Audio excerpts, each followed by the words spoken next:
আমার বাবাকে যারা এমন করছে আমি তাদের বিচার চাই, ফাঁসি চাই। 2 মেয়ে এক ছেলে নিয়ে বেশ ভালোই কেটে যাচ্ছিল র‍্যাব কর্মকর্তা মোতালেবের পরিবারের দিনকাল। বাবার বীরত্বগাথা, দুঃসাহসিক অভিযানের গল্প শুনতে শুনতে দিন কাটত ছেলে মেয়েদের। আর স্বপ্ন ছিল একদিন বাবার মতোই সাহসী দেশপ্রেমিক হবেন তারা। এমনকি জঙ্গল সলিমপুরের সেই অভিযানের সময়ও ফোন করে বিদায় নিয়েছিলেন স্ত্রী আর প্রাণপ্রিয় সন্তানদের কাছ থেকে। কিন্তু কে জানতো যে সেই বিদায়ই হতে চলেছে শেষ বিদায়।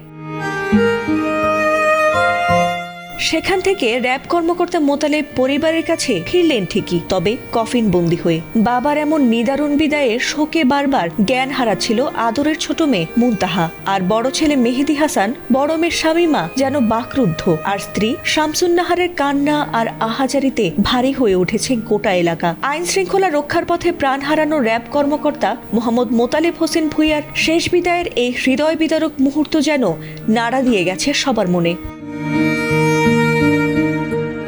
বটবৃক্ষের মতো ছায়া দিয়ে রাখতেন বাবা, আর তাকে হারিয়ে ছোট্ট মুনতাহার এই আহাজারি যেন আসন্ন এক অনিশ্চিত ভবিষ্যতে। এদিকে প্রাণপ্রিয় স্বামীকে ছাড়া কিভাবে সন্তানদের নিয়ে বাঁচবেন, কিভাবে একা হাতে সামলাবেন সব ঝড়, এসব প্রশ্নের যেন কোনো সদুত্তর নেই স্ত্রী শামসুন্নাহারের। তবে সেই অনিশ্চয়তার মাঝেই দৃঢ় কণ্ঠে তিনি চাইলেন দেশপ্রেমিক স্বামীকে হত্যার বিচার। আমি এই সুষ্ঠু বিচারটা চাই আমার স্বামীর। বাবার এমন করুণ প্রয়াণ মেনে নিতে পারেননি তার সন্তানেরাও।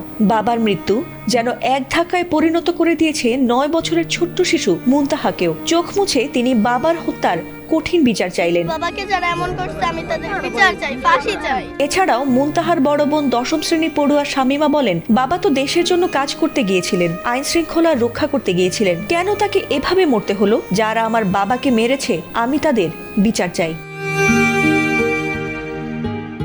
বড় ছেলে মেহেদি হাসানের চোখে এখন শুধুই শূন্যতা, আর বুকে বাবাকে অকালে হারানোর দগদগে ক্ষত। শুধু পরিবারই নয়, সহকর্মীদের চোখেও মোতালেব ছিলেন একজন অনন্য মানুষ, যাকে হারিয়ে এখন শোকস্তব্ধ চট্টগ্রামের র‍্যাব 7।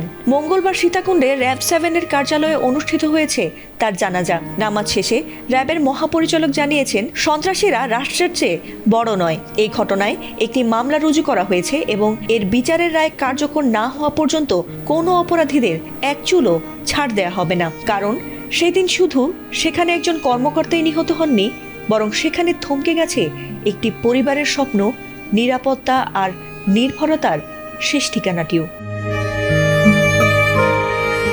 ফাতিমা সুলতানা, ATN বাংলা।